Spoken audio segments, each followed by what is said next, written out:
I watched my wife clutch her shoulder on our front steps.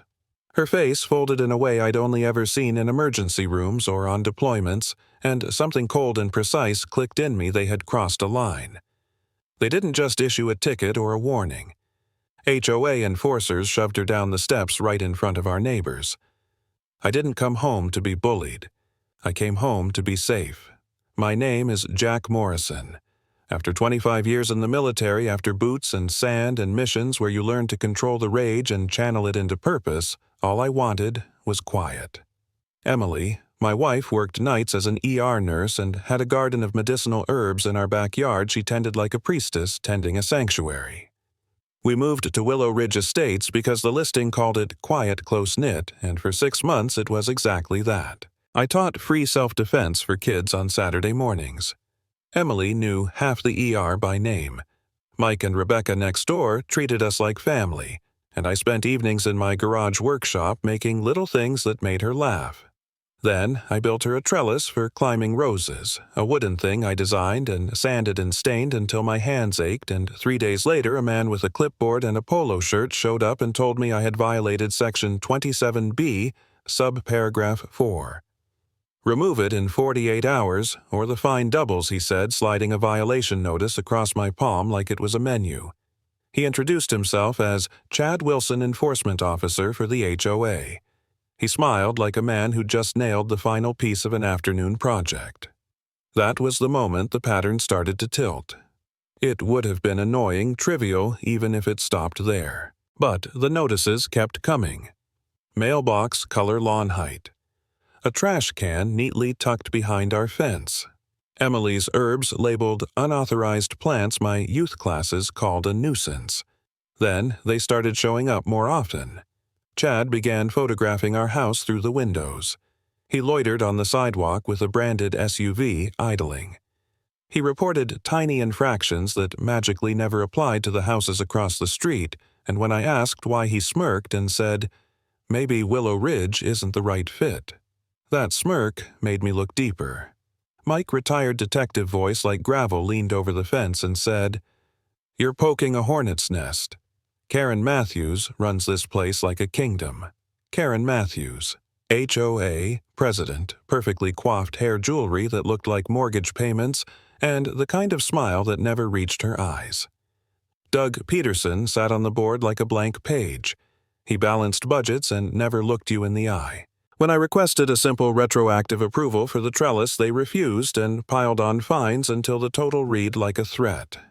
The calm, methodical part of me, the part that had woken up at EO 300 for insertions and briefings, cataloged every inconsistency, a gazebo in Karen's yard without a permit, a shed at Doug's that violated every rule they used to prosecute others' invoices for consulting work routed to a company with Karen's sister's address. I appealed. They denied me.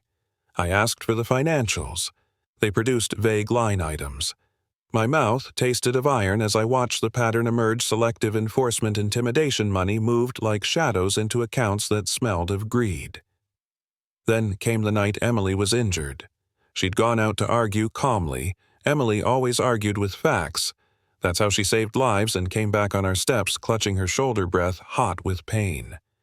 Chad and 2 others said she'd refused an inspection. She said she'd been shoved. I saw the roll of video in my head, the reflexive, trained reflex that had been honed to neutralize threats, and I stopped it. I helped her up, kept my hands where they could be seen, and told her quietly, "We're not going to give them what they want." In the ER later, with the shoulder in a sling, the surgeon's words were a dull drum dislocated, probable rotator cuff involvement, months of recovery. That's when the doubt set in. I sat in my garage welding helmet hung like an accusation and thought we could sell move to a place where people didn't exploit rules to hurt neighbors. Maybe I'd misread everything. Maybe bringing combat habits to a suburban dispute made me the problem. Those were hard nights, the ones where the adrenaline fades and exhaustion opens little windows to cowardice. I almost let the idea of walking away take hold. Emily caught me one night staring at the trellis, the wood glowing orange in the porch light, and she squeezed my hand. If nobody stands up, she said, they'll keep doing it. They don't stop because it's right. They stop because someone makes them. That tiny sentence snapped something back into place. I couldn't let them define our lives, not after what they'd done. We started documenting everything. Mike brought folders of complaints people had been too scared to file. Rebecca, a reporter with a quiet intensity, pulled records and agreed to look into HOA finances. Sam, a lawyer and former Army Ranger who Emily had saved once after a motorcycle wreck, volunteered his time. Someone, an anonymous former HOA bookkeeper, sent bank statements showing transfers to accounts that matched Karen's daughter's name.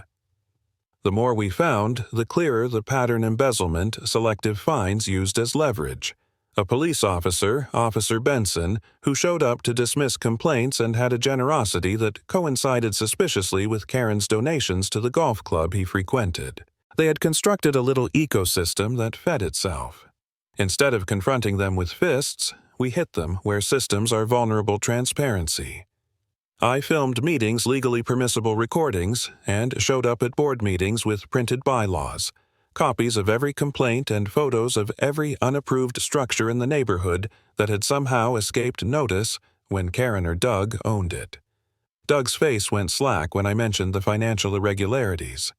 Karen's smile thinned to a line. That pull, the first sign they feared exposure, was all we needed. They escalated. Notices multiplied. Fines ballooned. Chad started showing up at the ER where Emily worked, words thinly veiled as threats. One night he said to her, "It'd be a shame if something happened to your house while you were working." He thought he was intimidating a nurse. He didn't realize she'd looked him dead in the eye and said, "That sounds like a threat." "Do you really want me to call security?" He left confused, and we logged it. Rebecca's digging turned up invoices for landscaping consultants registered at Karen's sister's address and bank transfers to personal accounts. Mike's old contacts flagged a string of complaints Benson had brushed aside. The pieces fit like a map to someone who wanted to see the outlines. The turning point came when they tried to set us up. Chad, or someone on Karen's payroll, planned to plant contraband in my truck to discredit me, to make the community ignore my complaints as the ramblings of a criminal. Instead of panicking, we used it. We installed hidden cameras, recorded approach paths, and waited. Benson showed up after hours, acting on an anonymous tip. He crouched, tucked something under a seat, then left. In the morning, he returned with a swagger and the righteous certainty of a man doing his civic duty. I played along, calm, cooperative, and let him find the package. When he ripped open the wrapper and produced powdered sugar, his expression wavered. That's when Sam stood cool as winter and produced the footage: Benson's shadow on camera, the precise timestamp, his admission to a colleague on record. The color left his face. The other officer on the scene looked like he'd swallowed gravel. We'd baited the trap, and Benson had taken it. Once you catch one thread, the whole spiderweb shakes. Sam filed complaints with the district attorney, Rebecca ran her piece with corroborated documents, and the county issued subpoenas. Karen and Doug panicked and did exactly what you'd expect a cornered animal to do: make mistakes.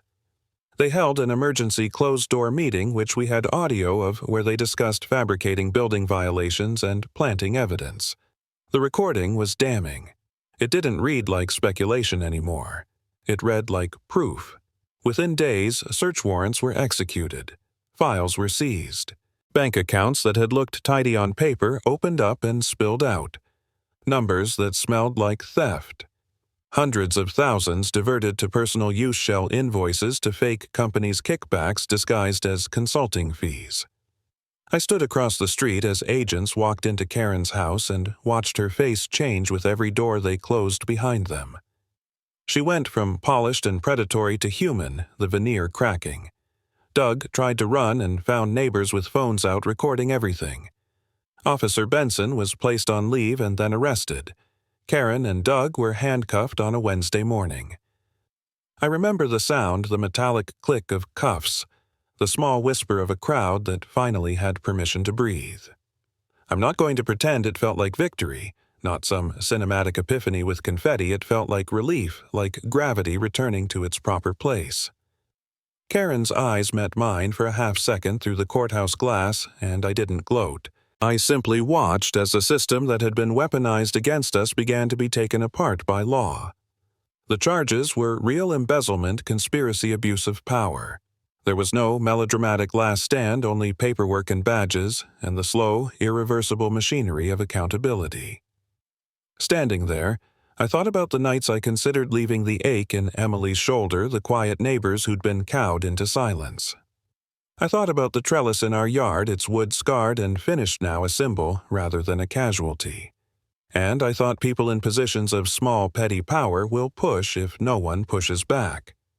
The lesson was simple: when rules are used to hurt rather than protect, expose the system, document, connect, and refuse to be isolated. Justice is not always loud. Sometimes it's carefully assembled, patiently executed, and finally quietly served. Stand up.